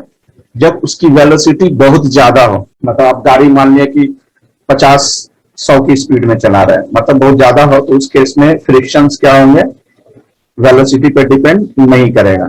Law of rolling frictions, rolling frictions में क्या होता है? ये भी वही चीज है, नॉर्मल रिएक्शंस के डायरेक्टली प्रोपोर्शनल होता है, लेकिन रोलिंग फ्रिक्शन जो होगा वो एरिया ऑफ कॉन्टेक्ट पे डिपेंड करेगा, और एरिया ऑफ कॉन्टेक्ट जितना ज्यादा कम होगा रोलिंग फ्रिक्शंस उतने ही कम होंगे। जैसे रोड रोलर देखो ना, वो रोलिंग फ्रिक्शंस होता है ना, वहां एरिया ऑफ कॉन्टेक्ट कितना ज्यादा होता है उसका, रोलिंग के रोलर जो अपन ग्राउंड वगैरह रोल कर स्मूथ करने के लिए बनाते हैं, या रोड बनाते समय जो रोलर यूज करते हैं, उसके एरिया कितनी ज्यादा होती है? जितने ज्यादा एरिया होता है उसमें उतने ज्यादा फ्रिक्शन होता है, और सरफेस को स्मूथ बनाने में उतने ज्यादा एडवांटेज होते हैं। And rolling friction, coefficient of rolling friction is the ratio of rolling frictional force and normal reaction. मतलब सभी में ओवरऑल है सेम चीज, सिर्फ कंडीशंस अलग अलग हो रहा है। रोलिंग का कोफिशिएंट ऑफ फ्रिक्शन क्या होगा? Rolling friction upon normal reaction. और कोफिशिएंट ऑफ रोलिंग फ्रिक्शन जो होगा वो ऑलवेज लेस देन होगा कोफिशिएंट ऑफ काइनेटिक फ्रिक्शन। इसका बताए क्या होगा? Sir less. सही है। बताए क्या होगा इसका? फिर नॉर्मल रिएक्शन। तो नॉर्मल है the coefficient of kinetic friction is the ratio of kinetic frictional force। सही है। सर डायरेक्ट रिवर्सली नहीं डायरेक्टली सही है। स्मॉलर। हम देखते हैं नेक्स्ट टॉपिक से आपका एंगल ऑफ फ्रिक्शन, बहुत इंपॉर्टेंट टॉपिक है एंगल ऑफ फ्रिक्शन। इसको किससे रिप्रेजेंट करते हैं? फाई से। तो एंगल ऑफ फ्रिक्शन बेसिकली किसके बीच बना रहा है? नॉर्मल, ये जो वर्टिकली है मैंने यहां लिख दिया, दिस इज ए नॉर्मल, और फ्रिक्शनल फोर्स और नॉर्मल के बीच का रिजल्टेंट है। ये जो मैंने ओसी बनाया ये रिजल्टेंट है। तो इसको कैसे डिफाइन करोगे एंगल ऑफ फ्रिक्शन का? Angle made by the normal reaction, angle made between the normal reactions and resultant between normal and frictional force के रिजल्टेंट एंड नॉर्मल के बीच के एंगल को ही क्या बोलते हैं? Angle of friction. मान लिया कोई बॉडी है, m मास का बॉडी है, हॉरिजॉन्टल सरफेस पे है, the body is experience limiting frictional force इधर लग रहा है B की तरफ, under the action of applied force, this is the F force. तो N भी द नॉर्मल रिएक्शंस, कोई दिक्कत नहीं है, A मैं फोर्स ले लेता हूं, और N आपका नॉर्मल रिएक्शंस हो गया, R आपका रिजल्टेंट हो गया। तो इन अबव फिगर OA तो आपका नॉर्मल है, कोई दिक्कत नहीं है। OB क्या बता रहा है? Limiting frictions. अब इसमें क्या बन रहा है आपको? एक कंप्लीटिंग द पैरेललोग्राम OACB, तो यहां से निकाल ले tan phi। तो जो एंगल फाइंड आउट करते हैं उसकी सामने की साइड क्या होती है? परपेंडिकुलर। तो परपेंडिकुलर क्या हो गया? AC, और तो बेस क्या हो गया आपका? OA। और AC किसके बराबर है? आपके OB के इक्वल है, क्योंकि पैरेललोग्राम है, अपोजिट साइड्स आर इक्वल। और OB क्या? FL अपॉन N, मतलब ये क्या हो गया? tan phi की वैल्यू क्या हो गई आपकी? μs, coefficient of static friction. मतलब इससे आपका क्या निकल गया? एंगल ऑफ फ्रिक्शन निकल गया, tan inverse coefficient of static friction. Greater the angle of friction greater the value of coefficient of friction, क्योंकि क्या है आपका phi equal to tan inverse mu S. तो जितने ज्यादा एंगल होगा ना, कोफिशिएंट ऑफ फ्रिक्शंस भी उतनी ज्यादा होगी। क्या होगा इसका answer? Sir, angle of friction. Angle of friction, सही है। ये बताएं क्या होगा इसका? tan inverse UK। Yes, sir, tan inverse U as Yes. tan inverse. अभी तो बताया था। Yes, sir. नेक्स्ट टॉपिक है motion of a body on a rough horizontal plane. तो this are the rough horizontal plane. ये आपके ये object पे पी फोर्स लग रहा है, तो एम जी क्या लगेगा? एम मास है इसका, एम जी आपका लगेगा डाउनवर्ड और normal reaction upward. P force से ऑब्जेक्ट को अपनी तरफ से पुल कर रहा है, तो एक्सेलरेशन क्या लग रहा है आपका? ए। और इसके अपोजिट क्या लग रहा है आपका? Kinetic frictions. अब बोले सर कि काइनेटिक फ्रिक्शन क्यों लग रहा है, स्टैटिक क्यों नहीं लगेगा? काइनेटिक इसलिए लग रहा है क्योंकि यहाँ अपन फोर्स लगा रहे हैं, ऑब्जेक्ट को आगे की तरफ मूव करने के लिए फोर्स लगा रहे हैं, और एक्सेलरेशन भी लग रहा है, इसलिए इसको बैलेंस करने के लिए आपको काइनेटिक फ्रिक्शन लगेगा। और स्टैटिक फ्रिक्शन बेसिकली कहाँ लगता है? जहां अपन एक्सटर्नल फोर्स अप्लाई नहीं कर रहे हैं। Let the force P which is greater than the limiting friction force applied on the body move towards the right against the frictions। अगर फोर्स P जो है वो greater than the limiting friction applied, मतलब ये जो P है जो greater than friction force से अगर ज्यादा हो, तो बॉडी जो है राइट की तरफ मूव करेगा। And kinetic friction will act on the body. Let a be the acceleration of the body, then net force acting on the. क्योंकि एक्सेलरेशन लग रहा है तो फोर्स भी लगेगा, या फोर्स लग रहा है तो एक्सेलरेशन लगना ही लगना है। कुछ इस तरह से हुआ आपका M G downward, that is weight. तो काइनेटिक फ्रिक्शंस मैंने बताया था लास्ट क्लास में, coefficient of friction into normal reactions. और नॉर्मल रिएक्शन किसको बैलेंस कर रहा है? आपको एम जी को बैलेंस कर रहा है। तो n इक्वल टू क्या लिख दिया? यहाँ एम जी लिख दिया। तो ये आपका रिलेशन हुआ। And acceleration produce is a. अब ए एक्सेलरेशन प्रोड्यूस हो रहा है, तो रिजल्टेंट फोर्स क्या हो जाएगा आपका? This is P minus F के, क्योंकि नेट फोर्स, क्योंकि ऑब्जेक्ट पे क्या है आपका? दिस इज द फोर्स लग रहा है, और इधर हो रहा है आपका काइनेटिक फ्रिक्शन। दोनों अपोजिट डायरेक्शंस में है, तो net resultant forces always minus में ही होगा। फोर्स बराबर आपको मालूम है according to Newton second law, mass into acceleration. इससे आपका एक्सेलरेशन आपका निकल गया। Acceleration is P minus F K upon M.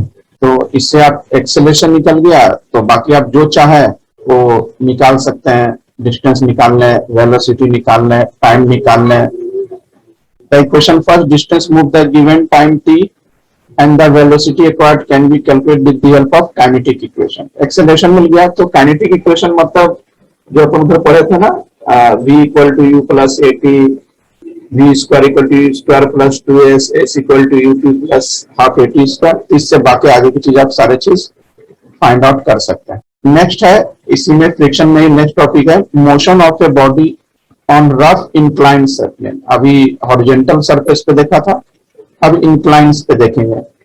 तो इंक्लाइन का अगर याद हो, मैंने पहले भी डिस्कस किया हुआ है।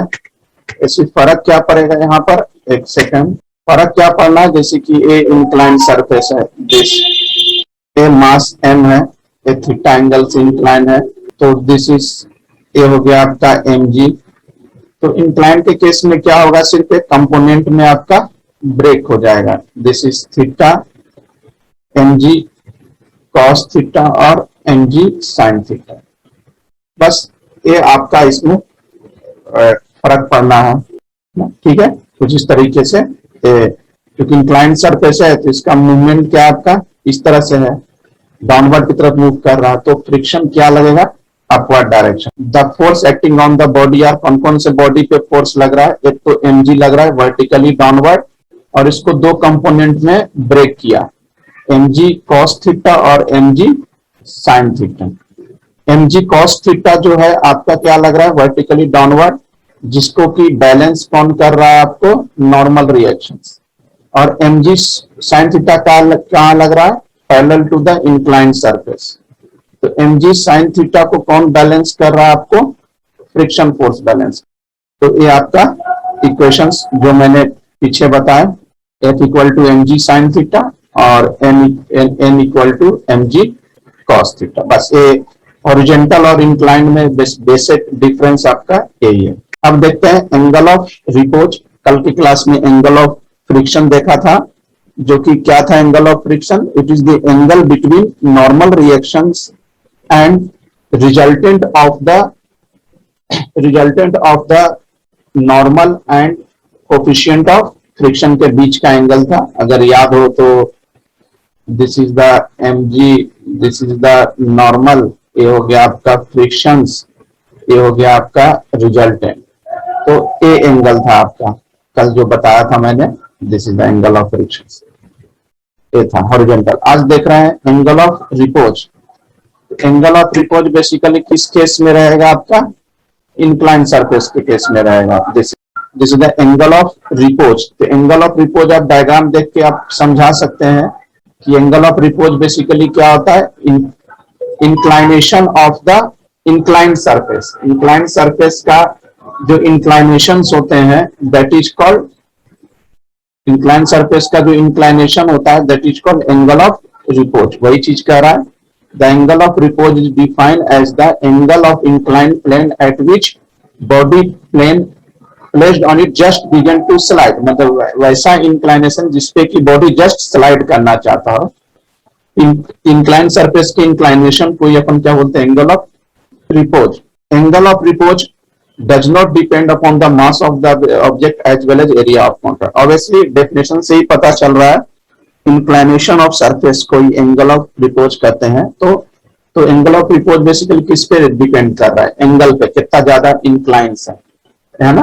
और it does not depend upon the object के मास से इसको मतलब नहीं है, और ऑब्जेक्ट के एरिया ऑफ कॉन्टेक्ट से मतलब नहीं है, क्योंकि जितना जैसे ये इंक्लाइन है या मैंने और इंक्लाइन कर दिया, ये और इंक्लाइन कर दिया, तो अब पता है कि जैसे जैसे मैं इंक्लाइनेशन बढ़ाते जाऊंगा ये फ्रिक्शंस भी बढ़ते जाएगा।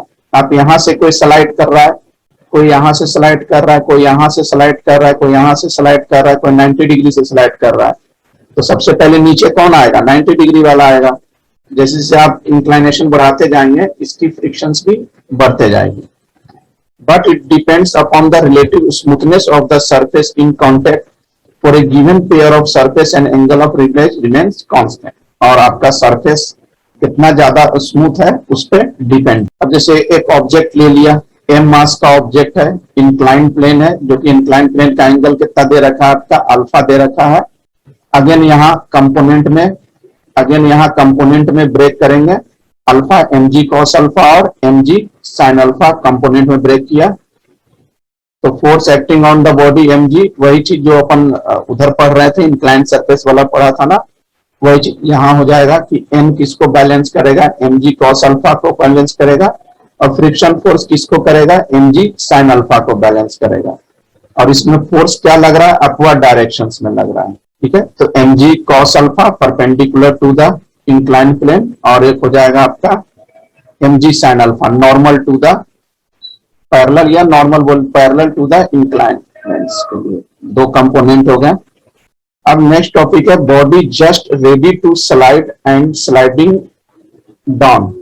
मतलब क्या कंडीशन होता है, बॉडी कोई भी अपन स्लाइडिंग सरफेस पे रहकर तो जस्ट स्लाइड होना चाह रहा है, तो जस्ट कुछ इस तरीके का आ जाएगा, ठीक है। तो ये तो आपका एंगल हो गया अल्फा एंगल, ये दो कंपोनेंट में ब्रेक हो गए, mg cos अल्फा और mg sin अल्फा।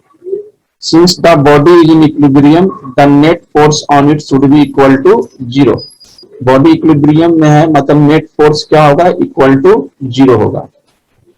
तो mg sin अल्फा ऑलरेडी पहले पढ़ा हुआ है, लिमिटिंग फ्रिक्शंस के इक्वल हो जाएगा दिस, इसमें किसी कोई प्रॉब्लम नहीं है।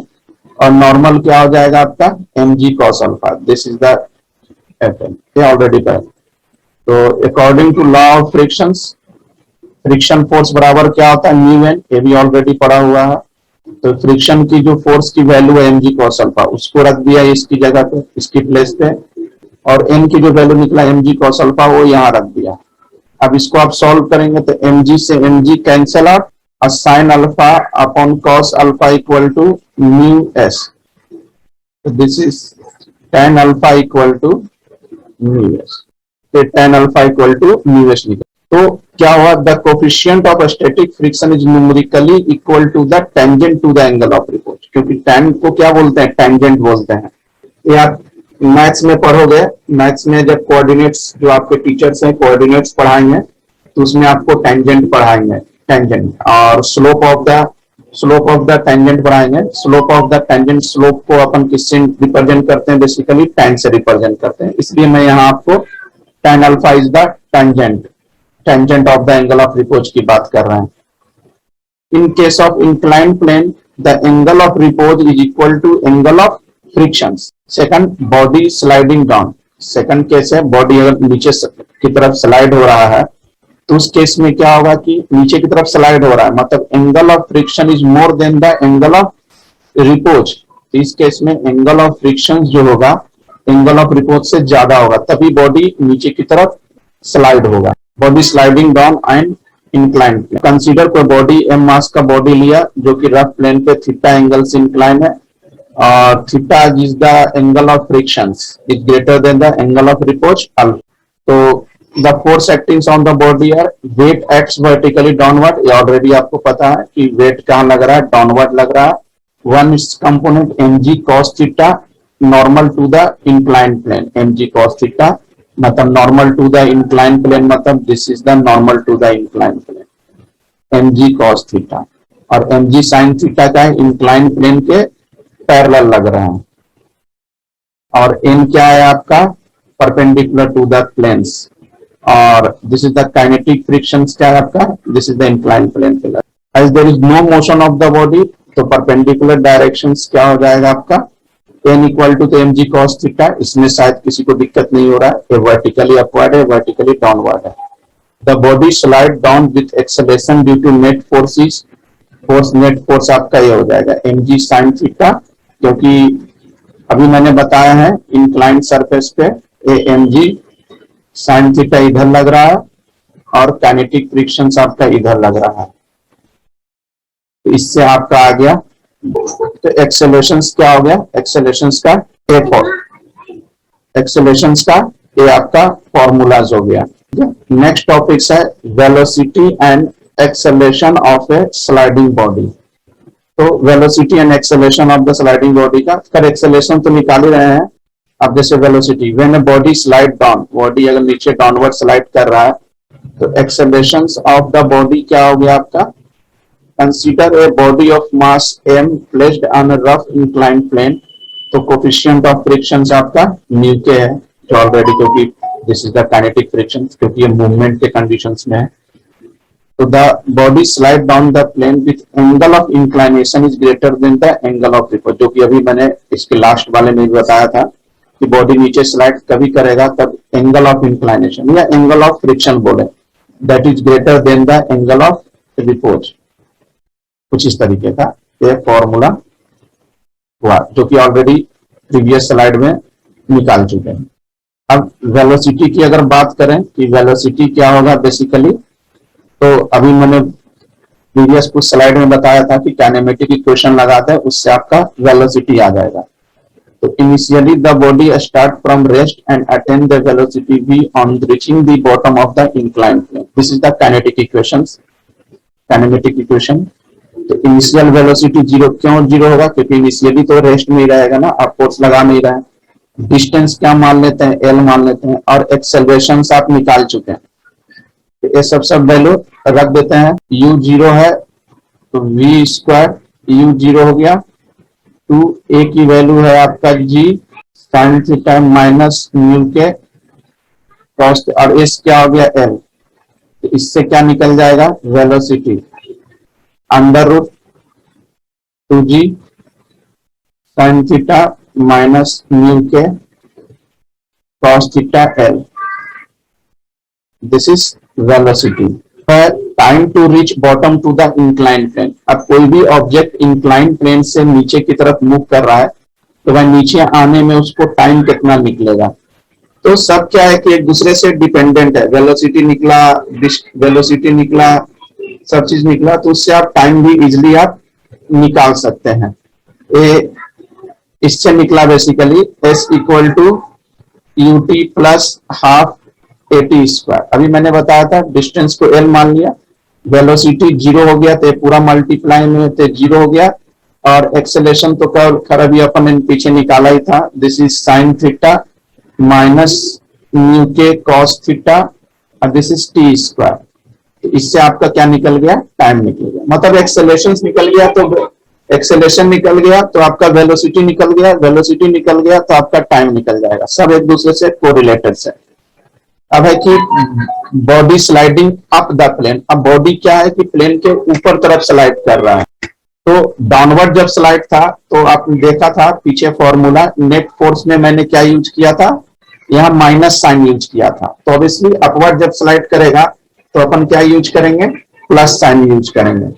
तो retardation of the body, retardation मतलब क्या होता है कि ब्रेक लगा रहे हैं, मतलब acceleration should be negative, that is the, ये आपके रिटार्डेशन का कंडीशंस हो गए, बॉडी अपवर्ड मूवमेंट कर रहा है तो रिटार्डेशन का कंडीशंस। तो फिर फ्रिक्शन फोर्स भी नीचे लग रहा है और एक्सेलरेशन भी आपका डाउनवर्ड है और बॉडी अपवर्ड मूव कर रहा है, ऊपर का फोर्स नीचे के फोर्स को बैलेंस करेगा, दोनों नीचे वाला और एक ऊपर वाला है। F इक्वल टू क्या हो जाएगा, mg sine alpha plus kinetic frictions. F equal to mg sine alpha और kinetic friction mu K n, जो कि मैंने यहां यूज किया है। ये एंगल चेंज कर लेना, ये एक काम करते हैं, यहाँ एंगल चेंज कर लेना, this is alpha alpha alpha alpha alpha alpha alpha, इस तरीके से आप निकाल सकते हैं पूरा साइन का time taken of the body reach the highest point, वही चीज है जो आपने डाउनवर्ड के लिए निकाला था ना, वही चीज। एक्सेलरेशन निकाल लिया, यहाँ एक्सेलरेशन रख दो, क्योंकि v फाइनल वेलोसिटी क्या हो जाएगा, 0। जब बॉडी नीचे से ऊपर की तरफ जाएगा तो फाइनल वेलोसिटी 0 हो जाएगा, और जब ऑब्जेक्ट ऊपर से नीचे की तरफ आएगा तो इनिशियल वेलोसिटी 0 हो जाएगा, क्योंकि ऊपर जाएगा तो 0 हो जाएगा। मतलब क्या कह रहा है, मैक्सिमम रीच, हाईएस्ट पॉइंट पे पहुंचने का मतलब है कि उसके बाद बॉडी नीचे आना शुरू हो जाएगा, तो फाइनल वेलोसिटी 0। तो ये आप कंडीशंस याद रखें तो फॉर्मूले को अपने हिसाब से इजिली मोल्ड कर सकते हैं, उसमें कोई दिक्कत नहीं है। और एक्सेलरेशन जो पीछे रखा निकाला तो एक्सेलरेशन की वैल्यू यहां रख दिया, तो इससे आपका वेलोसिटी आ गया और इससे आपका टाइम आ जाएगा, सब एक दूसरे से रिलेटेड है। तो time of ascent is not equal to time of descent, that means ऊपर से नीचे आने का समय दिस इज, और टाइम ऑफ डिसेंट, और नीचे से ऊपर जाने का समय टाइम ऑफ एसेंट, दोनों इक्वल नहीं होगा। क्यों, कैसे इक्वल नहीं होगा, आप मैथमेटिकल डेरिवेशन से आप देख रहे हैं। This is the time of a, क्या आपका टाइम ऑफ एसेंट, मतलब ऊपर जाने में लगा गया, ऊपर जाने में लगा टाइम हो गया, this is the time of accent.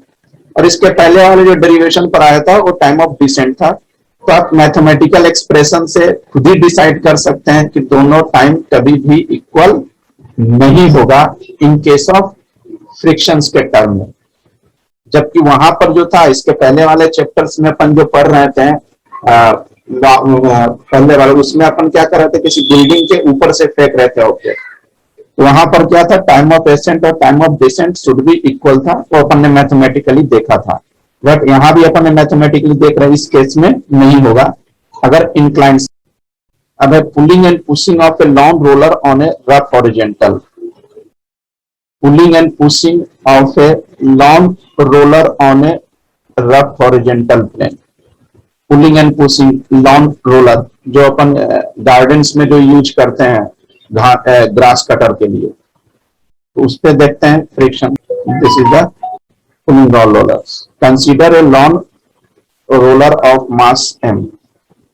अब लॉन्ग रोलर का मास क्या मान लेते हैं, m मान लेते हैं, ऑन ए लॉन्ग रोलर का मास m मान लेते हैं, on a horizontal surface is pulled bye A inclined force at theta angle. This is एक फोर्स से लॉन्ग रोलर को खींच रहे हैं। आपका लॉन्ग रोलर आपने देखा होगा, तो जस्ट अपन इस एंगल से थीटा एंगल से खींचते हैं, तब खींच रहे हैं थीटा एंगल से, यहाँ फोर्स लगा रहे हैं लॉन्ग रोलर को और ये आपका थीटा एंगल है, एक कंपोनेंट में ब्रेक हो गया, एफ कॉस थीटा, और this is F sine theta. mg downward है, जैसा कि आपको पता है वेट हमेशा डाउनवर्ड लगेगा, और रोलर चूंकि अर्थ के सर कांटेक्ट में है तो नॉर्मल रिएक्शंस अपवर्ड डायरेक्शंस में लग रहा है। The force is resolve into two component, horizontal component F cos theta और वर्टिकल, माने बेसिक कंसेप्ट जो है ना फ्रिक्शंस के ओवरऑल आपका सेम ही है, बस अलग अलग फ्रेम पे अलग अलग अप्लाई हो रहा है। N F cos theta equal to M जी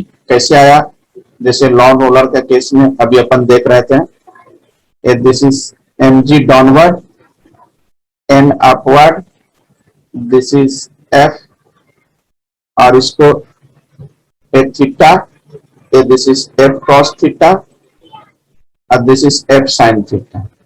ये दोनों एरो जो है दोनों ऊपर की तरफ है और mg नीचे की तरफ है, तो ये दोनों क्या करेगा, नीचे को बैलेंस करेगा। Total upward equal to total downward, तो n f sine theta equal to mg हो गया, तो इससे आपका n निकल गया, इससे आप नॉर्मल रिएक्शंस निकाल सकते हैं। अब है लॉन्ग रोलर को पुश करेंगे, अभी क्या कर रहे थे, लॉन्ग रोलर को पुल कर रहे थे, पुशिंग करेंगे तो ये डायरेक्शंस आपका चेंज हो जाएगा। देखो यहां से अपन पुश कर रहे हैं, इसको कंपोनेंट में ब्रेक करने के लिए क्या करेंगे, दिस जैसे मैं कोऑर्डिनेट बनाता हूं, यहां से इसको कर रहे हैं, तो इसको मैंने रिफ्लेक्ट करवाया इस कोऑर्डिनेट में, दिस इज एफ, ठीक है।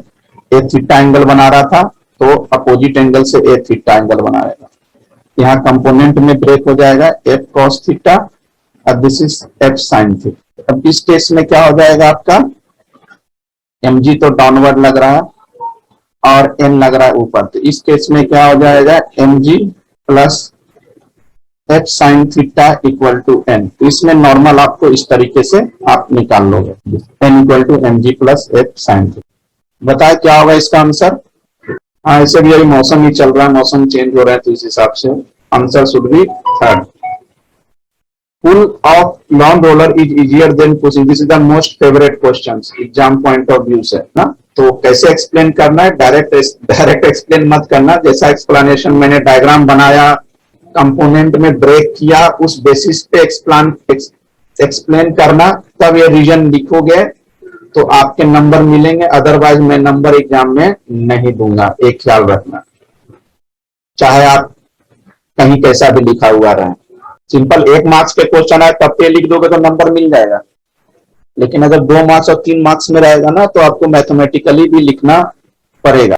इसका क्या होगा answer, usually less then static frictions.